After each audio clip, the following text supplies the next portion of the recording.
Hello. On behalf of the Oregon Synod, my name is Laurie Larson-Caesar, and I serve as bishop.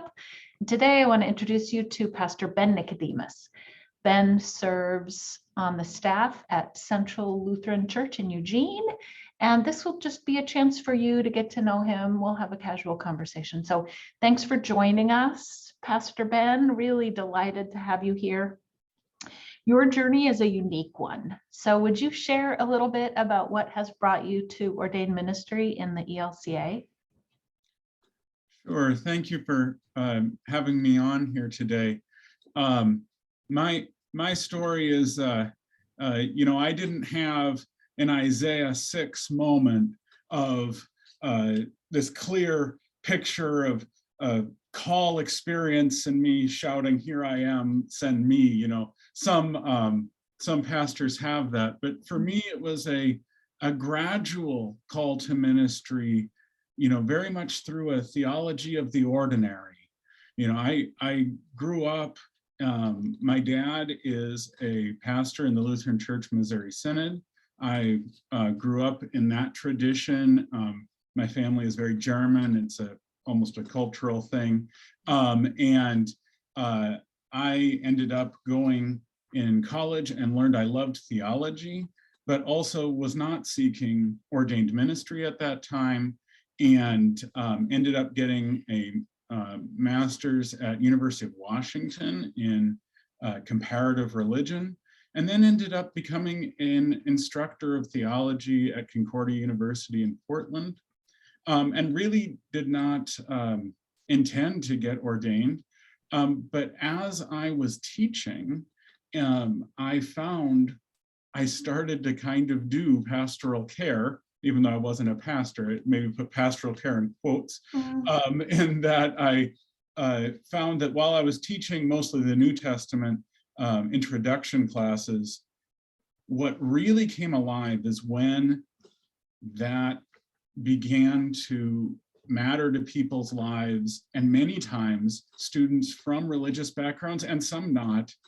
This class was causing them to have a little bit of a crisis of faith or a crisis of their own values. They started to discover what was in the Bible. They may not have liked it. And when we be able to have one-on-one conversations about that and be able to support those students, and the fillingness and the space of the holy that became in office hours or wherever, led me more and more to suggest, parish ministry very well would be where I'd fit. I knew it wasn't going to be in the Lutheran Church Missouri Synod. That is, I'm very Lutheran. And when I was getting my master's in comparative religion in Seattle, I really learned how Lutheran I was. But I knew I needed to be in a church body that was going to be open and accepting and welcoming of all people and genders and sexualities. And so when I started to really discern a call to ministry, I knew it would be in the ELCA. And as I was mulling that process, Concordia Portland, where I was teaching, closed due to financial problems. And while I hesitate to ever say that the closure of a school was a type of means of grace, it is the thing that moved me forward in my process. And it became very clearly a spirit-led moment from there on. That is, that I went in saying, well, I'm this person with this background, it's a little different. And I expected it to take at least a full year before we could even begin. And in the interview process, I remember them saying, well, classes start next month, so you'll need these books. So it all just kind of quickly went one thing to another. Yeah. But, very gradual, all through very normal circumstances of what was the next step forward that God was placing in my life. Yeah. So what did you call it? The theology of the ordinary? What did you call it in the beginning? Say more about that. Yeah, that's something that I've really embraced as a key aspect of what makes me Lutheran. Is there are those places of grand, exciting, moments where we feel God's presence in our lives. And those exist, but for so much of life, we live in the space of the ordinary, where we're being called. It can look like that. It can look like some huge thing, but most of the time it's not. You know, I love Dietrich Bonhoeffer, and Bonhoeffer says, in almost all cases in our life, we are called to the ordinary, not the extraordinary. And the reason is because your ordinary is where you reside. For anybody else, it would be extraordinary, but for you, where do you fit in this world at this time? And it might not look to you like this is some amazing thing, but this is how God is working through means. This is how we are being Christ to one another in the everyday. And so that has become a major component of my theology. It fits with how I, a theology of what we might call just accompaniment, being there with the others. How do we support one another in love? Yeah, frequently sometimes it does look like us doing some big thing, but so frequently it's us simply being present and being with one another. And I think we've all seen that as people have slowly come back together after being separated during COVID, the meaningfulness of just being together in space. It can look really ordinary, but this is where the space of the holy becomes and resides among us. Yeah, that's beautiful. And how devastating it was when we would go days or even weeks without that embodied. We could be together, but it was rarely embodied with one another. Yeah. Can you say, I'm intrigued by your experience at the University of Washington too, and in comparative religions, what else convinced you were ultimately Lutheran?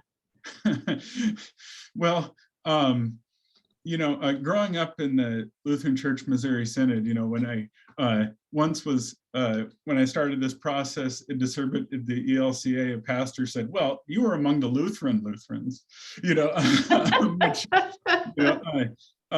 we always used to joke that, like in our confessions classes and everything else, if you had any off-ramp anywhere else, you were gonna take it. But I have to say that for me, the thing that showed me how much I appreciate Lutheran theology is the way it embraces tension and paradox, and we're not going to come to a full conclusion because it opens space for debate and discussion.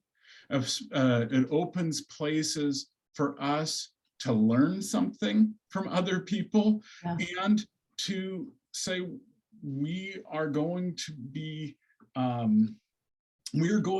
ready to question who we are and invite that conversation together without saying we're going to apologize for our own theology. That you can have, for me, for example, one of my robust feelings is that a strong theology of the cross is not necessarily in competition with being accepting and open to all people. There's a lot of folks who don't believe that's possible. And there's this space of being present is so important. Yes. Well, and finding Christ where we least expect to find Christ, or where culture might have us not expect to look, right? Yeah, and I think, there's some pieces to that too, of if we provide space for invitation. I have found more and more people have grown weary of being asked to do the least they possibly can. Yeah. That there is an opening and a space for real engagement, that there is real hunger and yearning. How are we going to set that table for that to be provided? I think we've all become really good at creating digital content. I do it myself. I do a weekly devotional video and all these different things that we do, and we get a lot of views. How can we go that next step and engage with those people behind those views? Yeah. That's kind of doing the least you possibly can. How can we invite into more robust relationship? And I think there's a lot of space for that. Mhm. And space to disagree and still love the same God. Yeah. Right? Respectfully and with humility, healthy humility. Can you tell us a little bit who you are? Who's your family? What do you like to do in your off hours? Yeah, I'm married to my wife, Holly. We have a 3-year-old daughter, Iris. So in my off hours, I have a 3-year-old. So that's a lot of my time. And then aside from the joy that is, the time I do have, I enjoy doing a lot of different things. But one thing I've always been led back to, I used to be a theology instructor, is in different types of what you call kind of casual research projects. I always have something I'm interested in. Very frequently it's about the New Testament. That's some of the training I had. But it could be almost anything. Lutheran history in North America is also one of my passions. I enjoy looking at little things like that. And also, modern media studies. I once wrote a paper on the theology of imagination in Calvin and Hobbes, for example. And a lot of these things don't get any farther than my computer. This is a little bit of my therapy. How do I go through and find where are my interests? What's really intriguing me and leading me into new directions? And of course, that spurs on all kinds of different ideas. But that's frequently what I'm doing on my good days when I feel really, really good. Yeah, that's fascinating. I'm sure it translates into the work you do in the parish. What are the obvious connections, and what are some that have surprised you, perhaps?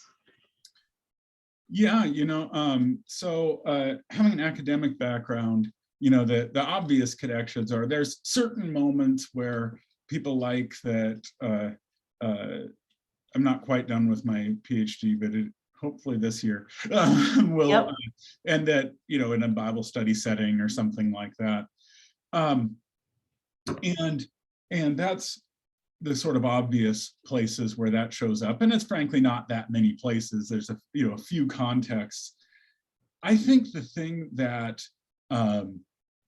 I've discovered, though, is that, people don't appreciate it if you're quoting a lot of books, but thoughtfulness is always encouraged. Mm-hmm. We have very thoughtful members in our congregation here at Eugene, and I think everywhere, who really are looking for real depth on almost anything. Yeah.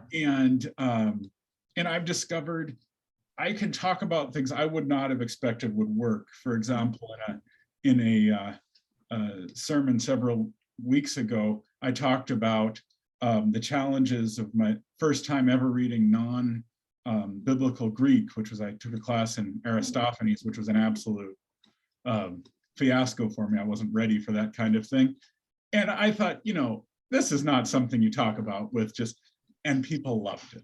It was, they understood the feeling and the space for, you've gotten thrown into the deep and you don't know what you're doing. And everyone connects with that. Everyone can, yes, say yes to that experience. That is great. What's your favorite food, and how about Iris? Iris's favorite food right now? I think Iris's favorite food right now is probably macaroni and cheese. Very good. Yeah. Yes. I would have guessed that would be in my top 3 guesses. Yeah.